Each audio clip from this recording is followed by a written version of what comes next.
The House Transportation and Infrastructure Committee will come to order. Would the clerk please take attendance? Chair Outman. Here. Representatives Alexander. Here. Kara. Here. Bruck. Present. Kuntz. Here. Nyer. Here. Preston. Yep. Bonak. Here. Frisbee. Here. Wertz. Here. Hersberg. Here. Hope. Here. Colazar. Here. Andrews. Here. Grant. Here. Miller. Here. Wilson. Here. Mr. Chair, you have 17 members. You do have a quorum. Thank you, Madam Chair. Rep. Alexander moves to adopt the minutes of the April 15th meeting. There being no objection, the minutes are adopted. First on the agenda today is a presentation from Brett Stan of the Asphalt Paving Association of Michigan. And Brett, I believe you're bringing up Kirk, rather. Begin whenever you're ready. Well, thank you, Chair Outman and distinguished members of the committee. Appreciate the time to come in and do an introduction of who the Asphalt Pavement Association of Michigan is. So, as the chair announced, my name is Brett Stan. I'm the executive director of the Asphalt Pavement Association of Michigan. And today I brought with me our current board president.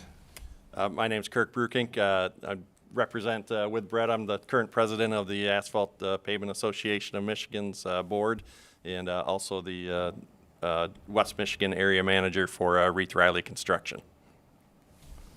Well, there, you got your speaking gig, so. All right, so we're going to go through a quick introduction. Just wanted to talk about what asphalt mixtures are, who our association is, and who our members are. So asphalt mixtures provide an economical, durable, and smooth pavement for Michigan's transportation needs.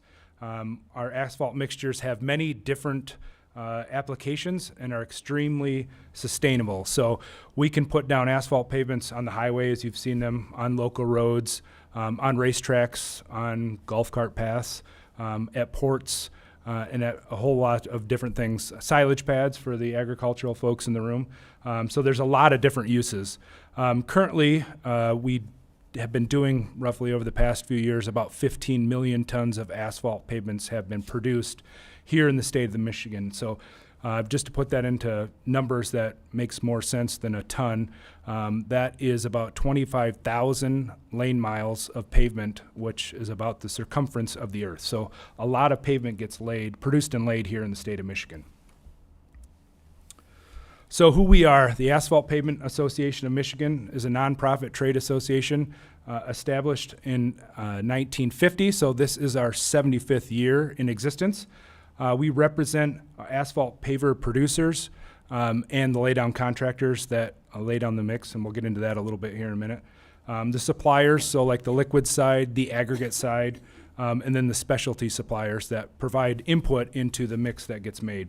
Subcontractors, so I mentioned before, like those that work out on highway projects.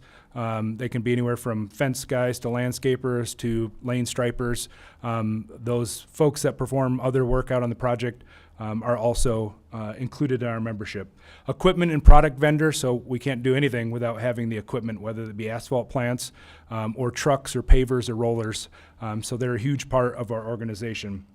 Consulting engineers, of course, somebody to design the pavements, whether it be profile design or thickness design. Transportation companies, so we got to get the materials from point A to point B, whether that be the virgin aggregates in the beginning or the asphalt cement, or get the material from the asphalt plant out to the paving project. And then finally, technology groups. So there's a lot of new technology out there that we're taking advantage of, and we'll talk a little bit about innovations here shortly.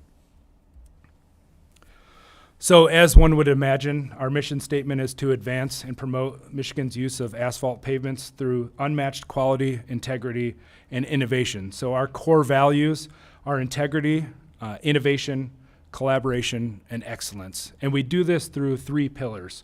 Advocate, which we're doing here today, legislative education, market, and then building relationships. Collaborate, so that's working with the folks that actually purchase the material, whether that be MDOT or local agencies or even private partners.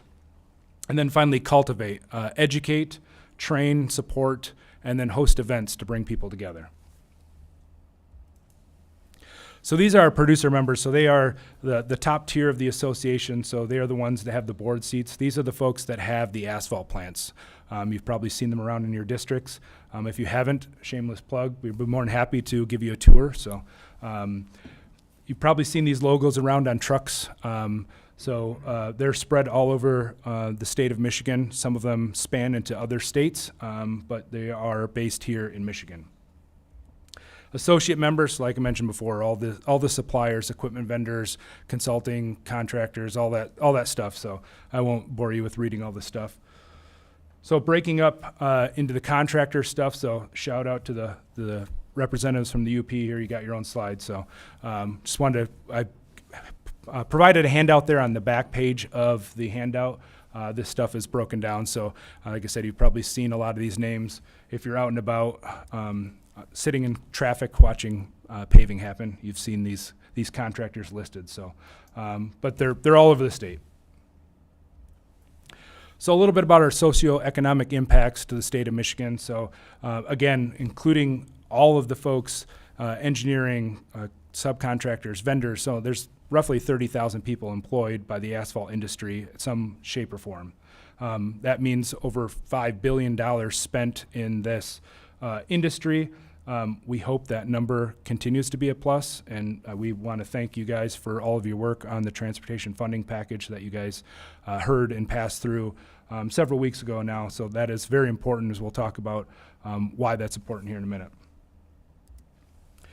So getting into more of the meat and potatoes on what we do, collaborate with MDOT and the owners to design, specify, and build the most cost-effective, long-lasting, smoothest pavements possible. So many of you may not know, MDOT, and it's no different than any other state, the DOT usually is kind of the golden standard, and a lot of the local agencies and other private entities will follow the DOT standards. So we spend a lot of time working with MDOT and partnering with MDOT on creating fair, risk proportionate specifications that somebody can actually build to and will provide long-lasting pavements. MDOT has probably one of the toughest specifications in all of the country. It is built on making sure that the contractors provide a consistent quality material, and I say it has worked. There's a lot of risk to doing an MDOT project, and so you have to figure out how to do it. Otherwise, you won't be in business long. Educate and train members, designers and owners on proper applications and procedures, as well as innovations that are available to our industry. So I mentioned before that we can provide asphalt pavements on many different applications. All of those are different. Whether we are using an asphalt cement that's for the UP or an asphalt cement that's for the Indiana-Michigan border, we need to make sure that we're engineering that properly. And then we can change the aggregate size, the thickness of the pavement, and then how we actually produce it to make sure that we provide the proper application. And so we spend a lot of time educating and training our members on the best practices to do that. Assist designers and policymakers and general public on how to select and maintain.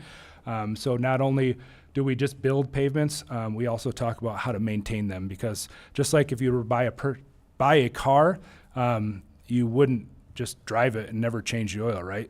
So you'd expect issues if you did that. So once we build the pavement, then the maintenance cycle starts. So we need to maintain the pavements at the correct time in order to get the absolute best performance out of the pavements.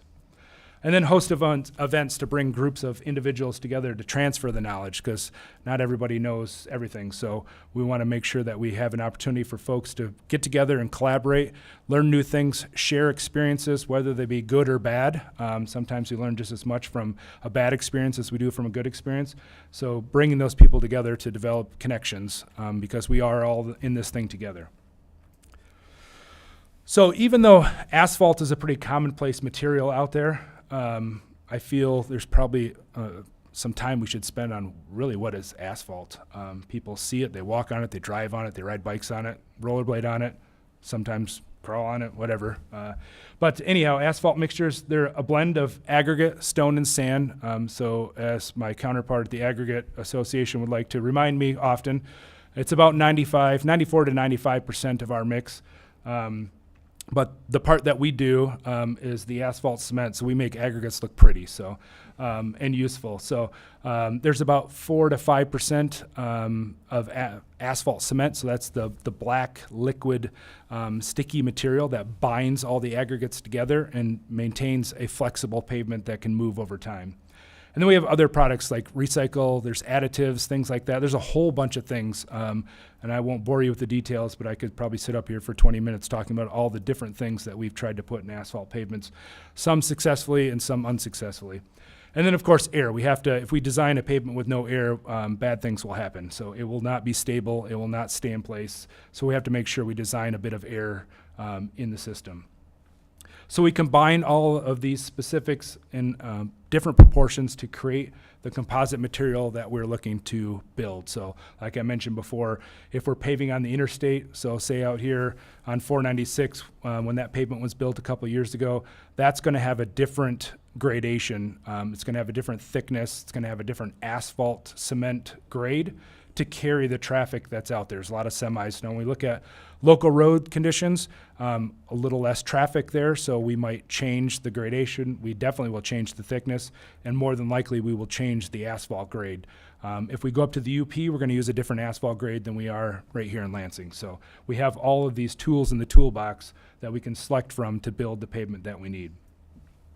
And all of these designs are developed by highly skilled workforce. So when I first started in the industry, going through college, coming out into industry and starting to look around, I was amazed at how scientific the process is. You think you take some aggregates, you heat them up, you add some black sticky stuff, comes out the other end of the asphalt plant, you lay it down, you roll on it a few times, and you get off the project and you put it into service. Quite the contrary. It's very scientific, looking at chemistry and everything like that, how these materials will interact with one another, and trying to understand during the design process when in a laboratory and we haven't put hundreds of thousands of tons down on a project, how is that material going to perform? And we have certain tests that we can run in the laboratory to determine the performance before we actually go lay a pound of it out on the street. And that's all performed by, like I said, very technical, highly skilled, and highly educated men and women in the industry. So how are asphalt mixtures made? So they're made at an asphalt plant or an asphalt production facility. So this happens to be a newer plant, one that was in the news quite a bit about 3 years ago. But they are produced in a highly technical setting. So this asphalt plant isn't just, as you can see, it's not just some steel that's welded together. It is an engineered apparatus. So it takes in aggregate on the one end, adds in recycle, adds in asphalt cement, blends it all together, and then stores it for the transport trucks to take out to the road. And it has to do all this, if you remember, I mentioned MDOT has one of the toughest specifications in all the land. And so you have to do this in a highly technical manner. So these bins, and you can see them kind of on the upper right-hand side of the picture, or at least my upper right-hand side, they take the individual aggregates and blend it all together. And this is all happening at 300, 400, 500, 700 tons an hour. So there's a lot of material going through this asphalt plant at any given time. So there's a whole field of individuals there that are working to produce a quality material. Quality control happens here at every asphalt plant. So contractors are taking samples from the transport trucks and testing it before the material goes out on the road to make sure that it meets quality before it actually gets laid out on the road. So how are asphalt mixtures constructed? So this is probably what most of you are familiar with when you think of asphalt. If you think of the construction process, you've seen an asphalt paver, you've seen an asphalt truck. So the truck there, if you've seen those funny looking trucks that are driving all around the state with all the axles under them, called 8 axles, those are hauling asphalt 9.9 times out of 10. Those are usually insulated and well tarped, so they hold the heat of the heat of the material in as it gets out to the job site, and allows us to bring the material to the asphalt paver without having to raise the bed and cause the material to segregate. So it's laid out into the paver. The asphalt paver's primary responsibilities are to control thickness. So obviously I mentioned before, we build pavements in layers. We want to control the thickness, and it's controlling thickness to millimeters of an inch. So that's millimeters. So it's a very highly technical machine. Also controls the width, and then is also responsible for initial density. And I'll talk a little bit what that means in a second. And then finally, the smoothness of the pavement. So that is a very important thing, as it says in our tagline, when smoothness matters. We produce a very smooth pavement, as you can all testify to. The rollers then, as you've seen, probably rollers referred to them as steam rollers. There's really no steam powering those. It's just water that is used to keep the asphalt, the hot asphalt, from sticking to the drum. Of course, when water gets hot, it creates steam, so you see a steam rising, so that's why they're called steam rollers. Their sole job out there is to get density, compaction. So we want to make sure that we get the stone-on-stone contact to carry the load. We want to reduce the air. Remember, I mentioned that we need to have air in the system, but we don't want to have too much air, because if we have too much air, that means the pavement will consolidate over time. So their job is to make sure that they get density out in the project so that the pavement will perform. We want to also keep out the wind and weather from the pavement. Otherwise, that causes oxidation, causes the pavement to get brittle, crack early. So we want to make sure that we keep that out of there. And then, of course, the quality control, quality assurance application process is happening there as well. So it happens at the plant. It also happens out on the roadway to make sure all this stuff is going down, whether it be density testing or smoothness testing, or just making sure that the proper amount of material is laid. So this was going to be in my presentation anyhow, but it is April 22nd, so if you haven't heard, today's Earth Day. So when we think about sustainability, asphalt pavements are the most recycled product in America. I would argue they're probably the most recycled product in the world, but we only have data here for America. So they're produced with the incorporation of a number of different recycled materials, and this is just a very, very small list of what we can put in asphalt.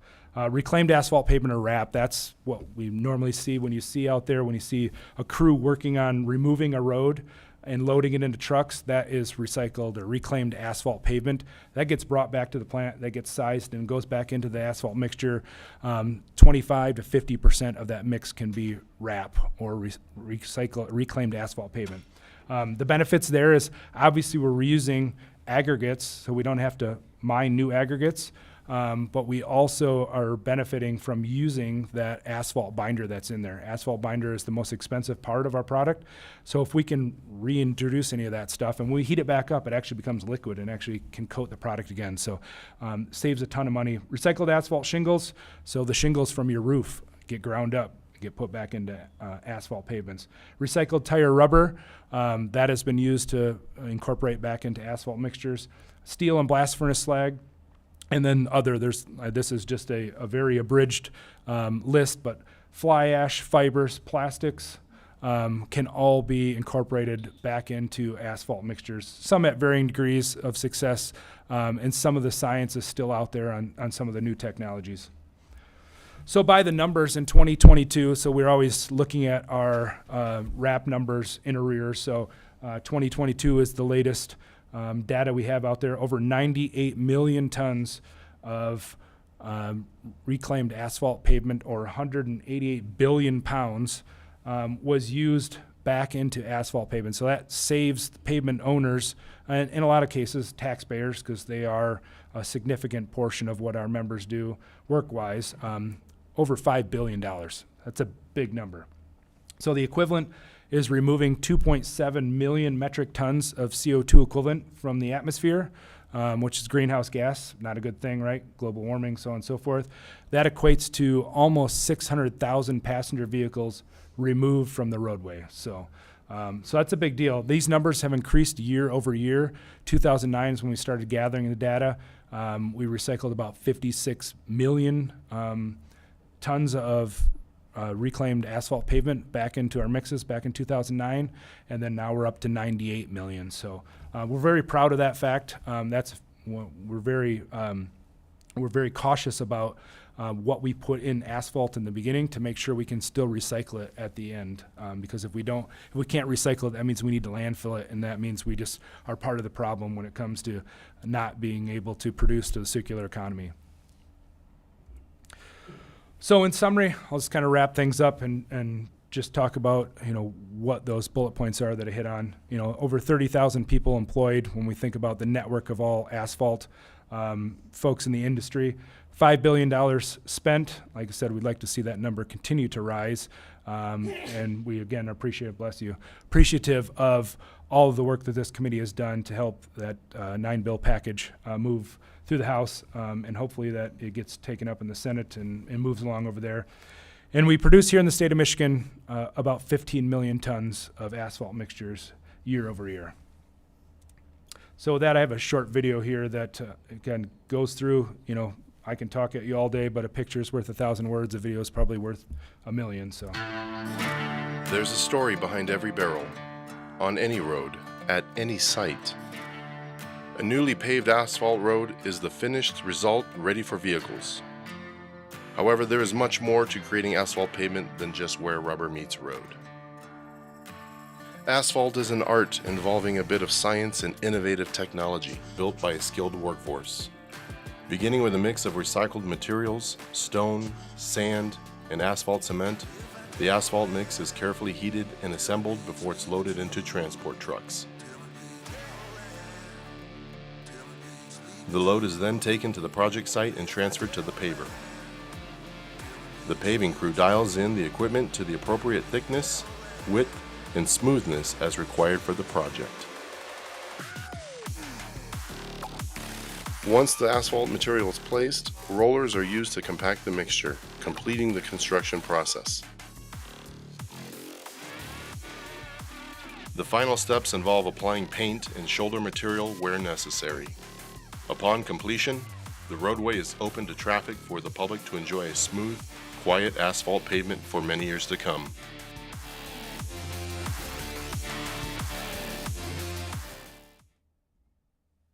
So yeah, just kind of wrapping up here, just wanted to harp again on, the investment that our members make in this industry, whether it be asphalt plant facilities, whether it be equipment, trucks, workforce. Obviously, there's a huge investment that goes into that. And so transportation funding and having long-term sustainable funding ahead of us is super important.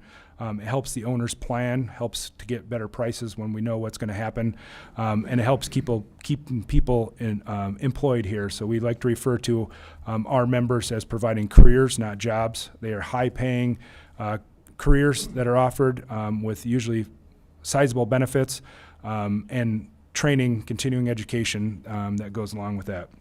So then one final thing, when I think about sustainability, this is new, hot off the press, but in Rep. Bruck's district, the Asphalt Pavement Alliance just announced that a road in his district has been given a perpetual pavement award. So that means a pavement that perpetually will remain in use. So we can build them, design them in such a way where we can just perform maintenance on them and they will last theoretically forever. So congratulations to Monroe County for that, and I wanted to make a plug there for that. And then MDOT also won an award on I-94 just outside of Detroit. So kudos to those two agencies and the contractors that laid those materials down, and then obviously the owners to follow up and perform maintenance at the right time when the pavement requires it. So with that, do you have anything to add?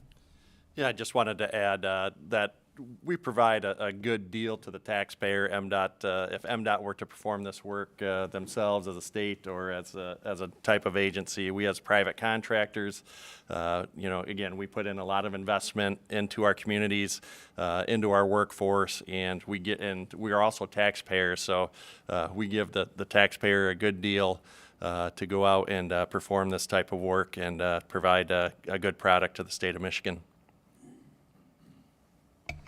So that will open it up to questions. Sounds good. Thank you, Brett. Thank you, Kirk, for your presentation. We'll start with Representative Kuntz for a question.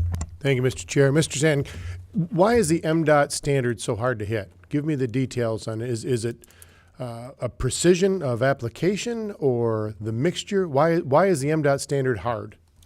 It's a statistical based specification. So it it not only requires you to hit target, but also to be consistent. So you have an upper limit and a lower limit, and statistically you have to stay between that. So there's only a handful of states that have that, and then a few federal agencies like the Federal Aviation Administration have those specifications, and then racetrack building, stuff like that. So it is a stringent specification, but it forces the contractors to really figure out the game. So it prevents a lot of subpar material being placed out there. So, And if I may, Mr. Chair, in your opinion, does that lead to better roads? Is that a good investment for our tax dollars?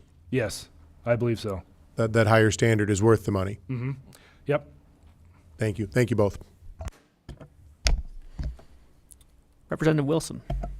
Thank you, Mr. Chair.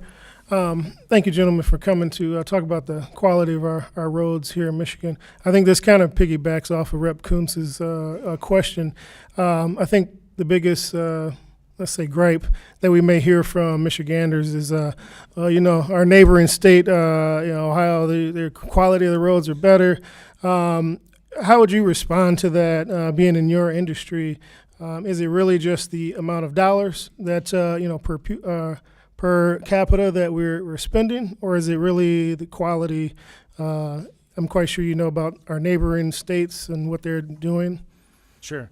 So it comes down to dollars and cents, right? When you look at what they spend on their roads, it's significantly more. So you gotta fund roads to have good roads. So not only, like I mentioned before, when you build a road, if you reconstruct one or build one new from scratch, then you have to have program dollars to maintain that road at the right time. Because if we miss a maintenance cycle, we just left that road open to more traffic, more weather. Because I mentioned before, as we get freeze thaw cycles and stuff like that, if we're getting water into our pavement, that's a bad thing. So that's why we need to perform maintenance when it needs to be performed. And you looked at MDOT, they have a very thorough process on when they're supposed to perform maintenance, and they do when they have the money. But if you don't have the money, you have to skip that, and then it becomes a worst first situation. So I'd say it comes right down to dollars and cents. Being an asphalt guy, of course, I like to think that asphalt does perform better. But if you look at those other states and look at what they're using for materials, you can certainly flush out things like that as well. But it comes down to dollars and cents. We simply don't spend enough money on our roads, and that's the problem. Thank you. And I think it's, to add to that, Brett, I think it's also where the funding goes. What a lot of commuters or citizens would probably say is that our roads are terrible. A lot of what they drive are city roads, county roads, and those have even more challenges getting funding. MDOT on the trunk lines have the bonds that have come out over the last few years. Those have been focused on those major projects on the highways. And again, it's coming down to the dollars and cents, not only at the state level, but also at the local level. Yeah, I'd say, just to add to that, when we think about designing pavements, typically we design for a 20-year design life. When you talk to a lot of local agencies, the counties or whatever, they're designing for 30 or 40. They're designing that 20-year pavement for 30 or 40 years because they don't have the money. They put it, and they will, more than likely, the highway engineer that built the road will be long retired and may even be passed away before it gets touched again because they don't have the funds to build the roads and maintain them when they do. So. Yeah, there's no question about it. Our local road system has been neglected for far too long, and that's why we're trying to make it such a strong emphasis as a part of this plan. You alluded to it. A lot of that state bonding, some of those federal infrastructure dollars, they have helped alleviate some of the stresses on our major trunk line roads. But we really need to put a strong emphasis on our local road system, and that's what we're attempting to do with this plan. We'll move on to Representative Will Bruck. Thank you, Chair. Thank you both for being here today.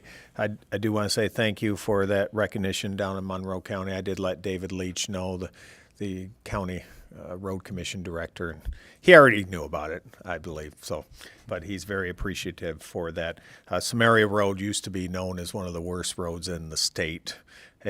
Years and years, decades ago, it had some experimental concrete that was placed there, and they brought it all pre-poured, placed in place. And my neighbor, who was a World War II vet, passed away now years ago, but he he said within a week of them putting that there was the bumps. And it stayed that way for about 50 years before it got replaced in 2014. That being said, you didn't mention too much about concrete versus asphalt, and maybe that was by design, but obviously there's pros and cons to both. Your association would obviously probably lean toward the asphalt for the longevity, but do you want to hit that at all? We advocate for road funding, right? And then let MDOT use their process to determine what the best pavement type is for the application. So, I guess I don't want to get too in the weeds, and obviously we prefer asphalt, but I think that's a whole nother conversation outside of the group. So, And as far as the strict standards here in Michigan, is there a statewide standard then that but you did mention up in the UP, which I guess is part of Michigan, but that you have different mixes for each of those that are state dictated then? Yeah, by region? a lot of, so the binders that are used are related to temperature, highs, lows, and so obviously it's, colder up in the UP, they'll use a lower number on the bottom end of their liquid, where in the Detroit or metro area you don't. And so there's products specific to those areas that you can use, but the standards are the same. Again, and the type of materials, the aggregate materials you can get in the UP is sometimes different than you can get downstate. But we do also use a lot of the Great Lakes shipping to get materials from north or from Canada down into the southern metro and southwest Michigan markets. Okay, and one final question, can I? Oh, I appreciate it, Chair, so much. So asphalt shingles, the asphalt level or the oil level has dipped down. I think it's like 13% or not. It used to be 60%. As far as you guys recycling the material, you said there's a 25% limit. Is that because it affects the quality of it? Or if you were to make the perfect asphalt, would it have more recycled material or less recycled material? I mean, can you speak to that just a little bit? What would be the perfect scenario to make the best asphalt? Right. So I think the answer to that question is it depends, right? Boxers or briefs, it depends. When we think about designing an asphalt pavement with using recycled materials, as I mentioned before, when it's out placing the elements, it oxidizes, so it age hardens over time. So now we've got an age hardened material that we want to blend with a soft material. We have additives that we can use. I've been part of projects where we put 65% wrap in mixes. Shingles is an even stiffer binder. It sits on a roof all day long, right? So it has to be really stiff to prevent it from flowing off your roof. So that has a whole nother consideration level that you need to take into account. So the percentage is much less. The DOT specification is literally 100%, although you never meet it because there's other things you have to meet. And then the other constraint is depending on where the asphalt plant is at, how much wrap do you have available? So if we're up in the northern part of Michigan, where they're not doing a lot of mill and fill projects, so take some asphalt off and then put asphalt back down, they don't have a lot of wrap. So they're going to maybe max out at 15, 18% just because they don't have the material to put back in. Down in the metro area, they could probably go 50% in. The other thing, there's some air permitting requirements that have to be met as well. So Eagle has restrictions on how much recycle most plants can run. So you have to make sure you maintain that level to comply with your Eagle air permit. So I would say we could design anything from 0 to 100%. It depends on, again, where you're putting it, how you want it to perform, and then we've got all sorts of new technologies that we can use to rejuvenate or use recycling agents to help soften that age-hardened binder to actually put more in. So a lot of the metro areas, they might be using a recycling agent to put in upwards of 40, 50%, and then provide that performance. So at the end of the day, it really comes down to performance. So if we can provide that performance, we see it in the laboratory, then the sky's the limit as far as designing goes. So yeah, it depends. Awesome. Thank you. Thank you very much. Thank you, Chair. Representative Frisbee. Thank you. A couple of questions. Last week in a Senate Appropriations hearing, Chair Altman, Rep. Kuntz, and myself heard I think it was the Citizens Research Council say 80% of the Michigan roads are in good shape. What's your take on that?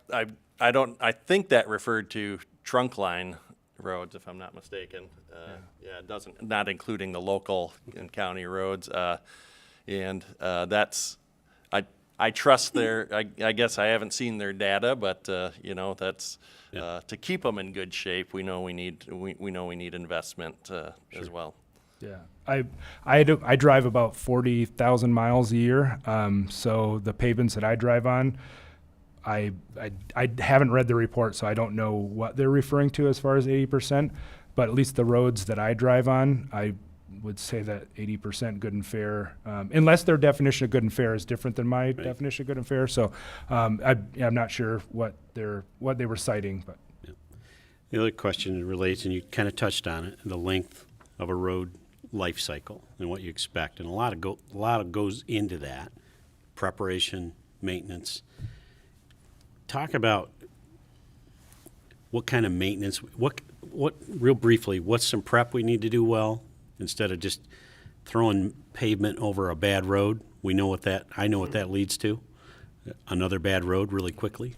And then what are we missing in maintenance? What are those scheduled things that we need to be doing, both local, primary, and highway, that we're not doing? So I always say, garbage in equals garbage out. So like you said, if you're overlaying a road that has significant fatigue, expect that fatigue to come back through. Usually cracks will propagate at about a rate of 1 inch per year. So if we have a busted up pavement and we lay down an inch and a half, well, expect a year and a half, you're going to see those cracks come back through. Sometimes sooner if there's issues with the base and sub-base, if the pavement's moving around, it can actually accentuate that and cause the pavement to fail even earlier. So the department has all of the tools in the toolbox, other than the funding. That's really the big thing. So the prep is there, whether we go in and we completely remove down to the subgrade and build back, whether we take a concrete pavement, rubbleize it, we take an asphalt pavement, mill it. The tools are all there, and I think the department does a very good job of selecting the right tool for the right application. On the maintenance side, there's a whole host of maintenance applications you can do, whether that be an ultra thin or a pave replace surface seal, a chip seal, scrub seal. There's a whole bunch of tools in the toolbox there. But again, it comes down to funding and not having the right, having the dollars in place to do the right fix at the right time. So like I mentioned before, if we miss a cycle, and I think Mida's presentation showed that funny looking graph where it kind of comes down, then there's a maintenance cycle and jumps back up. That shows the importance of maintenance. Like it jumps back up. If we skip that, once it goes, it starts to go much quicker than it would if we had it maintained. So the curve gets real steep as we start to miss those cycles. So just having the money to do it, each pavement's going to be different. So it's hard to say that we should be doing overlays or ultra thins on every mix or every project, because that may not be the application for whatever project we're talking about. So I think I saw something that said we're 10th in lane miles, we're 10th in population, and we're about 30th or somewhere in that range in spending on roads. So that's what this attempt is, to get those missteps back in place, building a good road to start with, and then maintaining them as we go forward. So I appreciate what you had to offer today. yeah, Thanks. Thank you. Thank you, Representative. And yeah, I think the most obvious examples of the preventative maintenance we see is the crack sealing and some of those methods. In my neck of the woods, they've really started to utilize the chip seal, and they've actually gotten really good at it. They've got it kind of down to a science now, where you don't have all the stones bouncing all over the place. They found a better way to bind it and keep it all together. But they're utilizing that more and more just because they don't have the dollars to do those total rebuilds. And so it's better than nothing. They're doing what they can, but we're trying to help them out a little bit better than what they've done in the last couple of years. We'll move on now Continuing with questions from members, we'll go to Representative Miller. Representative Brooke had brought up part of what I was going to ask about, concrete versus asphalt. You mentioned that other states had spent more money on their roads. Are they using concrete, and is there a cost difference between concrete and asphalt? And would you ever use concrete instead of asphalt in certain areas? So as far as what other states, I don't have like the data on that. I know Ohio uses predominantly asphalt. Indiana, I don't know if they're 50-50. I'm not sure what their numbers are, but I think it varies. I think to your second question, as far as asking an asphalt guy if he'd use concrete anywhere. Anybody. You would know that. I think there's, as far as cost goes, again, it depends on what the design is. So thicknesses change. So to carry the same load with a given subbase and base material, the pavements are designed equivalently, which may equate to different thicknesses. So if you think as thickness goes up, cost goes up, right? So if one pavement is thicker than the other, it's going to cost more. Obviously, if issues with tariffs and stuff like that, and just raw material cost, if those change, like asphalt binder goes up, it's going to increase the cost of our mix. I'd say it again, it really depends on what the application is, on which is more costly than the other. MDOT has all that data. They can show you for years what they're paying for a given roadway, whether it be asphalt or concrete. And I'd probably defer to them because they have the data. I'd just be speculating. So. Thank you. And just to follow up too, we like to let the data give us the answer. So the performance of the in place, the follow up, that data is there from MDOT as well. Representative Words. Thank you. A couple people stole my questions, but I'll add on to some of these. I just wanted to reiterate the one thing you said earlier, clarify. So you're saying that if you're trying to recycle asphalt, Eagle has a regulatory restriction on that. They have, so our asphalt plants are regulated by Eagle as far as air permitting goes, so stack emissions. And they do have a requirement about how much an asphalt plant on an annual basis, usually most of the ones I've seen are on an annual basis, how much they can recycle. So because of the emissions could change when you're recycling. I think some of the standards are based on maybe old asphalt plant technology. We've changed quite a bit, and we are working with Eagle to revisit that cap. 50% is up there as far as recycling goes with the current asphalt plant setups. But yes, they do have a regulatory requirement, a cap on that.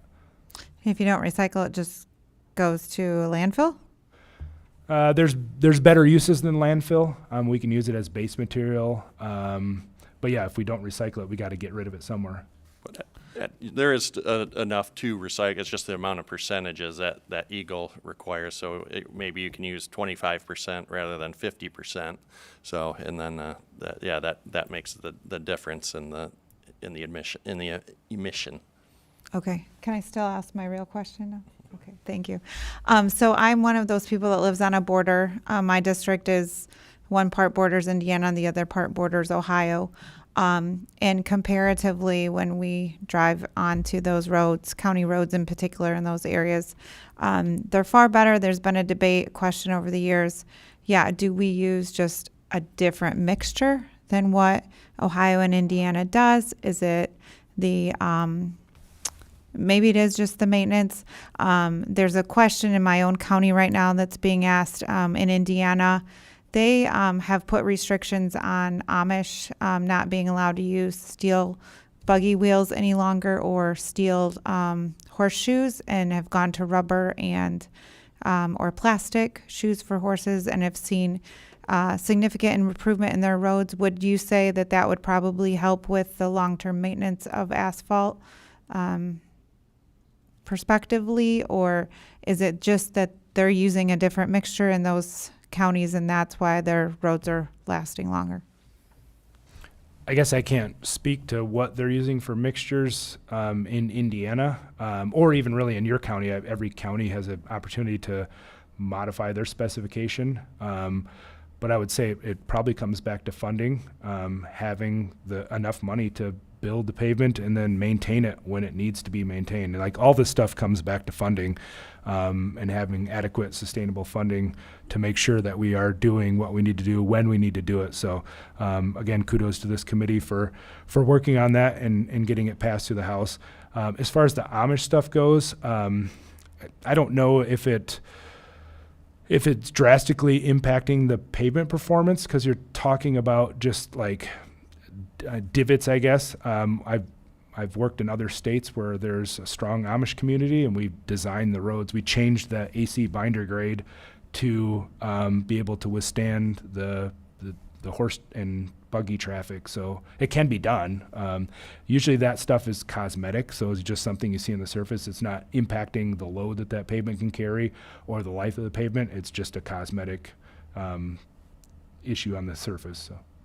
Yeah, and our company works throughout Indiana as well, and the MDOT standard being kind of the standard throughout the state, just like IDOT's would be. Ours is more restrictive. It's a tougher spec to meet than Indiana as a whole.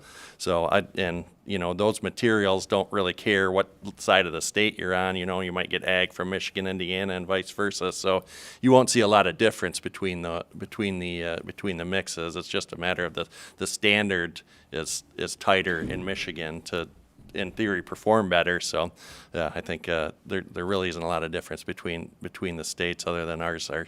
It is tougher to build a consistent product in Michigan than it is in Indiana, which is good for contractors.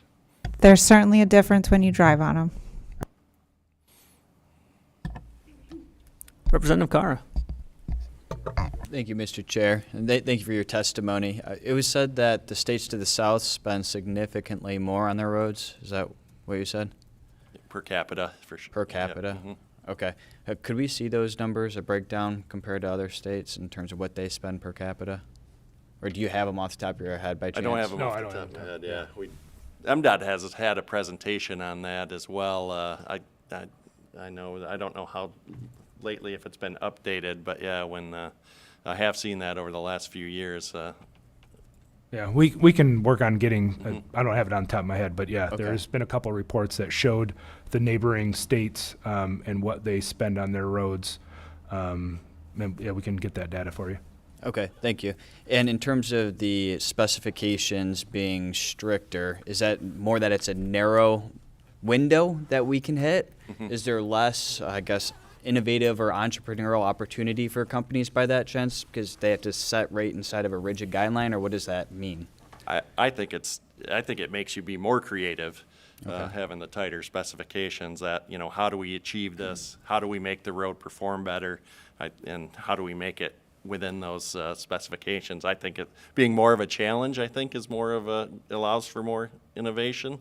Is there a difference between specifications and standards? I consider them one, for this, yeah.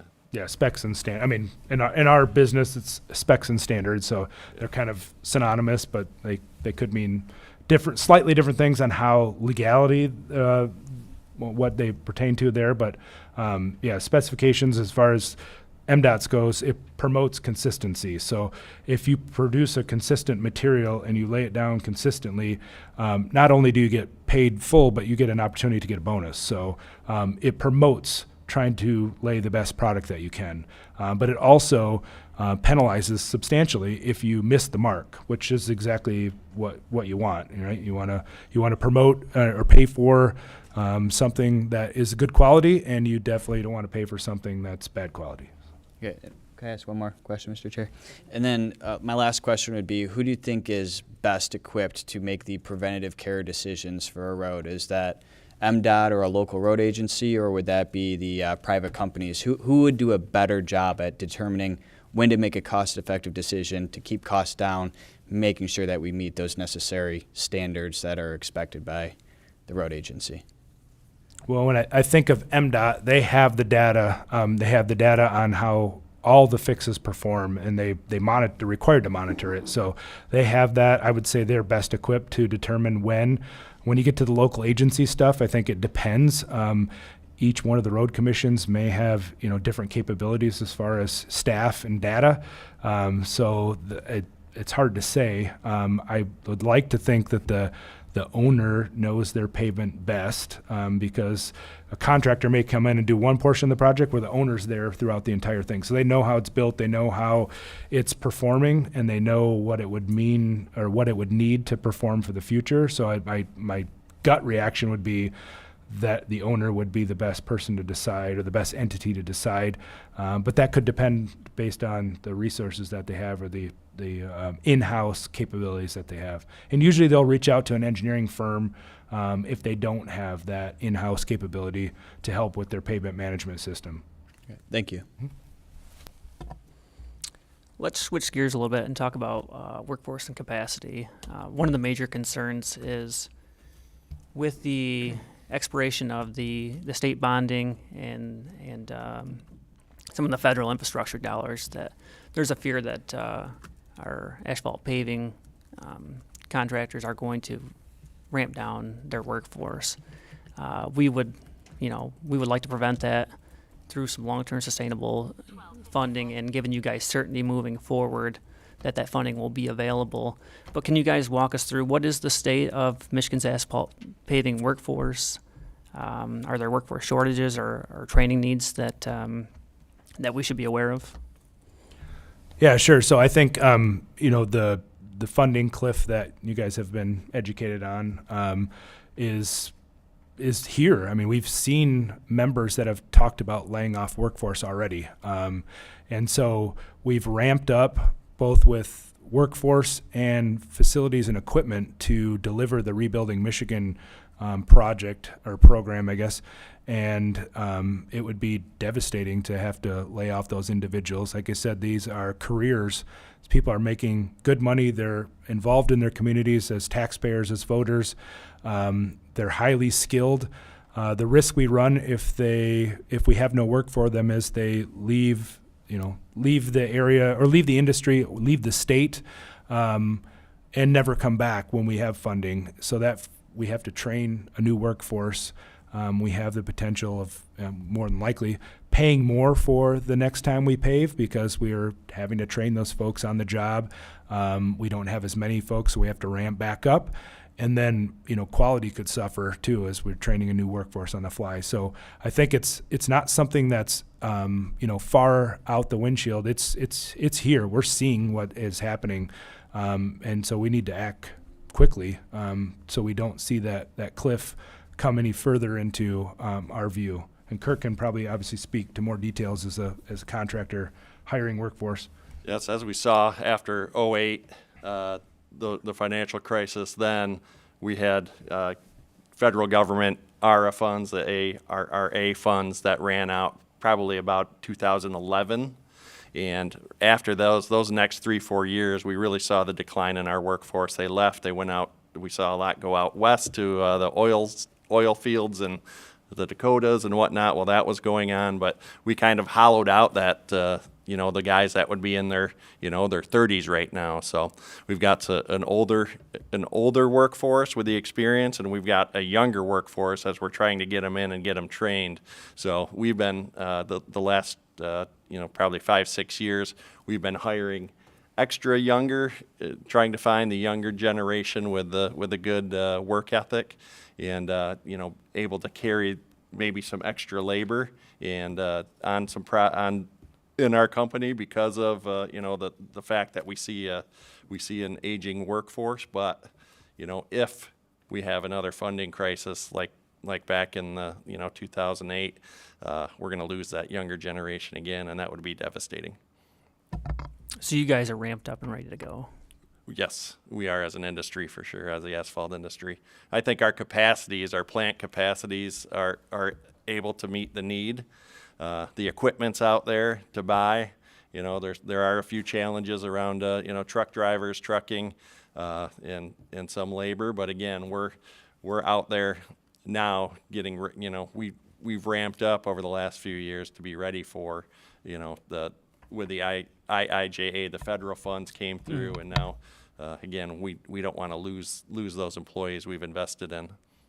Sure. And then aggregate is another critical, you know, it's on critical mass, right? So we need to figure out what we're going to do with aggregate. So it's a raw product going in at 94, 95%. That becomes a real thing that we need to address.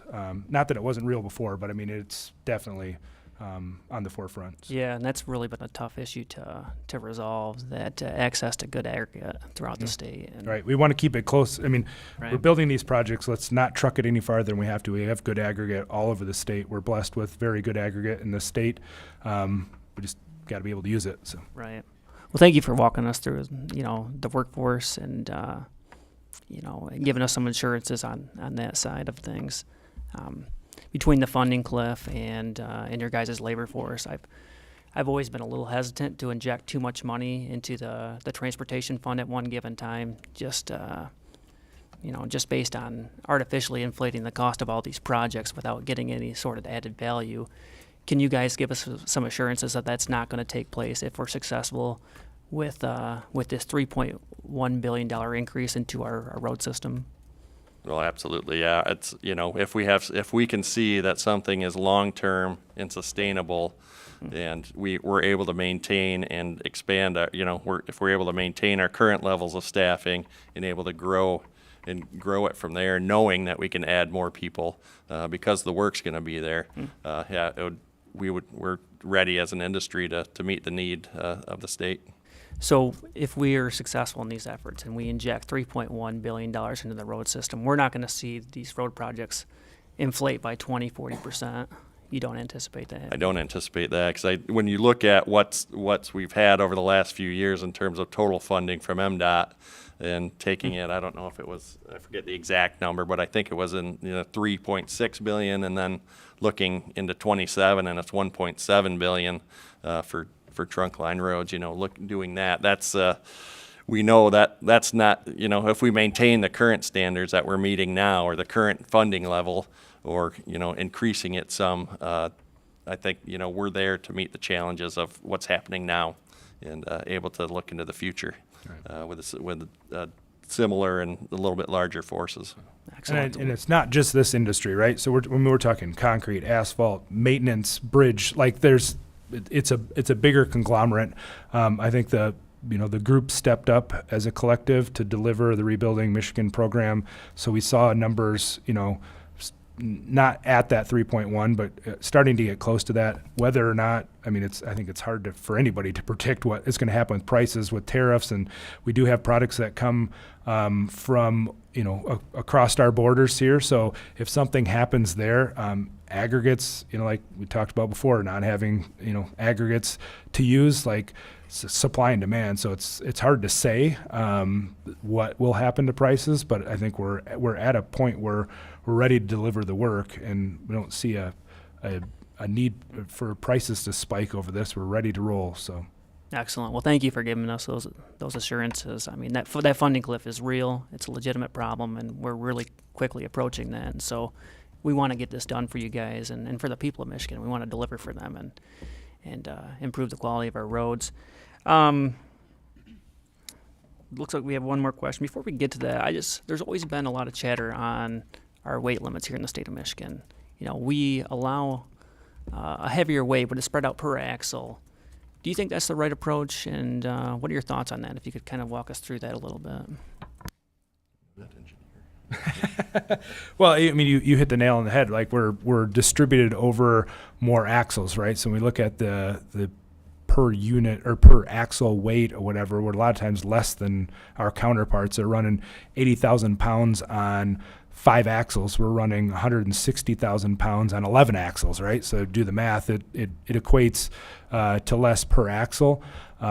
It's certainly more efficient to get the material out to the job. Or, when we think about greenhouse gases and stuff like that, we're transporting aggregates, we're transporting liquid asphalt, we're transporting the combined materials back out to the job or whatever. It's way more efficient to do it in larger swaths. So as far as damage to the roads, we're designed for that, right? We know what the load is. We know when we put together a design, we look at equivalent single axle load. So it doesn't matter what the truck configuration is. We figure out what the ESO level is, and that's how we design the road. So when we look at thicknesses compared to Illinois, Indiana, Ohio, Michigan, they're no different. Like I said, we're spread over more axles, so the damage to the pavement is equal or less. And I always tell people these decisions have trade-offs. We could lower that total amount, but then we're going to have twice as many trucks on the road, and does that further damage the road? And so, appreciate you walking. So compared to Indiana, where we also work, we have larger asphalt plants in Michigan because we can truck it further, and we can produce more at one spot, where they'll have multiple plants spread out over where we might have one. And again, the smaller trucks, more trucks to and from the job, more a smaller production footprint at one plant in Indiana than where we can cover a lot more area in Michigan with one plant compared to one plant in Indiana. Representative Bruck, do you have a question? Round 2? You asked my question to a T, so thank you, sir. Never mind. Well, I suppose the last thing I'll ask you is, how can the legislature be a better partner to your industry? Obviously, we're trying to get a long-term sustainable road funding plan put in place to provide that certainty to you guys moving forward. But there are other areas that we should be doing a better job partnering with the industry. The big thing, again, is for us is funding. It's the long-term sustainable. That affects everything, all the way down to, equipment purchases, workforce development, and, investment in our communities, investment in our plants and our people. That's the biggest thing that drives us to be here in Lansing all the time. I've been in the business 27 years, and I think there's 2 years maybe we haven't been in here asking for money, long-term sustainable. We'll get some funding, and again, we're reaching a cliff, back over these years. So if we can, that's our biggest ask as an industry is, help us to be, to invest in our people and our state where we live and work. Sure. We're working hard. We're going to try to deliver that for you guys. Brett, Sure. did you have something? Yeah, I was just going to say, you mentioned it's partnering, so it's working together. It's a two-way street, right? So I think we have been very pleased at the action that we've been given. So we reach out to members that we have a chance to voice concerns, bring up ideas or whatever. And likewise, if you guys have something that you need data, whatever, input on processes or whatever, you certainly can reach out to us. I meant what I said before as far as, representatives. If you have never been to an asphalt plant or out on a paving project and you want to come, you've got my contact information's right there. I can certainly give you a business card. We'd be more than happy to come and set something up. It gives you a chance to get out and meet with your constituents and see the stuff that's being built in your backyard, and it gives you a better understanding of what we're talking about here. So that's a way that we can partner together, and I think just getting down to business and doing the best thing for the Michigan taxpayers, and that's looking at the data like the department does, looking at the data and let the facts drive the decision, and put the politics aside. Yeah, well, we appreciate you being a resource, and I would echo what Brett said. I would encourage all of you, if you've never been on a paving project, I would encourage you to reach out and check it out. It's a neat process to see how it's done. Members, any other questions? Seeing none, thank you for your presentation. Thanks for being here, and thanks for all you guys do. Really appreciate it. Thank you. Thank you. There being no absent members and no further business before the committee stands adjourned.